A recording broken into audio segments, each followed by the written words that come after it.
Gente, é isso. Eu volto a Brasília com o Kenzo Matida, porque tem novidades agora também no Supremo Tribunal Federal. Kenzo. Isso, o ministro André Mendonça, do Supremo Tribunal Federal, decidiu levar ao plenário da Corte as ações que contestam a ampliação de uma série de benefícios sociais em ano eleitoral. Esses pedidos, eles são do Partido Novo e também da Associação Brasileira de Imprensa e contestam a emenda constitucional que ampliou uma série de benefícios sociais para o pagamento ainda nesse ano. Mendonça, então, solicitou informações a serem prestadas pelos presidentes de ambas as casas do Congresso Nacional no prazo de 10 dias. Depois, o advogado-geral da União e o procurador-geral da República também devem se manifestar em 5 dias. O ministro André Mendonça foi escolhido relator dos casos pelo critério de prevenção, ou seja, quando o ministro já conduz processos similares a esse. Em julho, porém, o Partido Novo pediu ali para o STF rever a decisão de entregar a André Mendonça a relatoria dessa ação.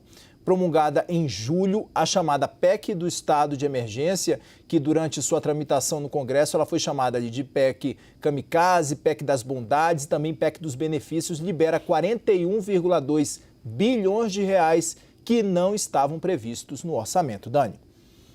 Obrigada, querido, pelas informações. Gente, vem para cá, Yuri Pita e a Renata Agostini, para a gente falar sobre esse assunto, né? Bom, a PEC Kamikaze está aí, despejando um volume inédito de dinheiro e produzindo efeitos, segundo as pesquisas têm mostrado, aí ajudando a amenizar, para ficar na palavra que eu quase encalhei ali durante o bastidor, amenizar a sensação de derrocada na economia. Agora, né, Renata, essa sinalização do ministro André Mendonça traz ali, tem um sinal positivo embutido. Primeiro, que ele não vai decidir sozinho, né? Segundo, dando ao Supremo a oportunidade de falar a respeito do assunto ou estabelecer um regramento mínimo para a fiscalização desse dinheiro, que era a tendência maior lá atrás.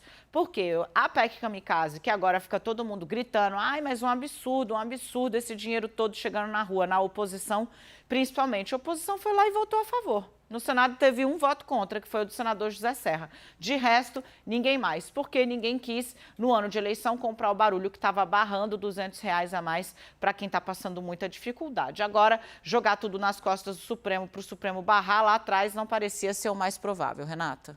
Exato, gente. A Dani trouxe a quente, quando a gente estava na aprovação desse pacote, esse bastidor, a percepção de ministros do Supremo Tribunal Federal. Contamos também aqui no 360 como, por exemplo, o Tribunal de Contas da União estava vendo essa história, não vendo nem mecanismos no curto prazo para tentar impedir a distribuição desses recursos e nem uma disposição também, mesma indisposição vista no Supremo Tribunal Federal, para matar no peito algo que a classe política abraçou de forma intensa. Então, uma iniciativa do governo federal que atropelou, primeiro, regras fiscais, sim, mas o mais grave, né, regras eleitorais. A oposição se viu ali sem argumentos para fazer algum tipo de movimento. E aqui um parênteses importante, né, ainda que a articulação do governo, a força, por exemplo, que já foi demonstrada em diversos momentos por Arthur Lira, de conseguir empurrar votações na Câmara, não fizessem com que essa aprovação acabasse saindo, a gente viu uma tramitação sem tentativas da oposição de conter esse pacote que o governo chama de PEC das Bondades, e se fala muito, né, do efeito da PEC Kamikaze, porque foi um nome lá atrás cunhado pela própria equipe econômica, mas o fato é que se tem um efeito para esse ano, mas se tem um precedente que pode ser usado por um outro governo no ano eleitoral, seja ele qual for. E o dano que se causa é bastante significativo, porque você vai ali erodindo a legislação. Do ponto de vista concreto, o que a gente vai ter, no mínimo, um debate pelo plenário do Supremo Tribunal Federal, o que, sim, é salutar, até para a gente ver as manifestações do ministro e esse aspecto que Dani já falou lá atrás e que ela repete agora e é importante ficar na sua cabeça, ou seja, regramento, regras para fiscalização dos recursos, algo que possa sair, pelo menos, no controle e na fiscalização dessa dinheirama, né, com mais de 40 bilhões de reais. Ô, Yuri, quero te ouvir também, querido, a respeito desse assunto, né? Para mim, a grande coisa que pega aí é que as pessoas que hoje estão celebrando, né, que o dinheiro está chegando e está mudando o cenário eleitoral, podem não gostar amanhã se o governo de turno for outro, né? E o que a Câmara, o Congresso abriu, né, todo dia é dia de ato pela democracia, disse Arthur Lira, com efeitos práticos, o que se abriu, nesse caso, foi uma prerrogativa muito forte para governos que venham a disputar a reeleição no Brasil e influenciar aí o pleito despendendo, né, recursos assim aos milhões, nesse caso bilhões, né, na casa dos bilhões, mudando um pouco o cenário como um todo. Todo o debate político, né, Dani, acabou sendo travado muito nessa perspectiva do curto prazo, de que há uma emergência, sim, em torno da necessidade dessas famílias mais em estado de maior vulnerabilidade social.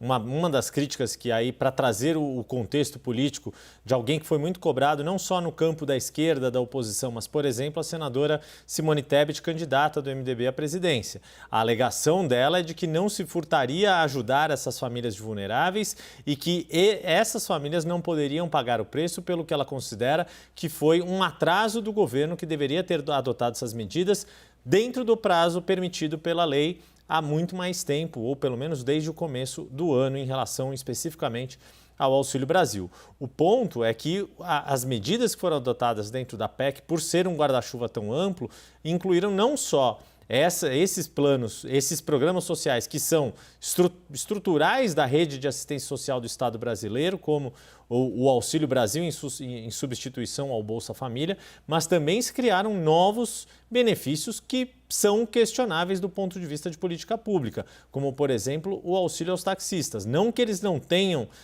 dificuldades, e isso já vem de um longo tempo em função do aumento dos combustíveis, mas dado que havia essa previsão e havia essa expectativa de redução de preço dos combustíveis por causa da mudança na tributação do ICMS, será que precisariam de fato desse benefício que está sendo pago e diante de um cadastro que é muito menos bem feito do que é o Cadastro Único dos Programas Sociais, dado que nem todas as prefeituras têm, é um programa que pode não chegar tanto. E é isso que se fala, inclusive em discussão de eficiência de políticas públicas e do quanto essas políticas públicas são desenhadas de forma racional, com tempo equilibrado para serem colocadas em prática, ou o quanto são feitas a toque de caixa, inclusive para servir de instrumento político para que essas casas e esses parlamentares, mesmo aqueles de oposição ao governo, se vejam impedidos ali ou com uma dificuldade política de votar contra, e foi o que aconteceu. E aí não é justificar a posição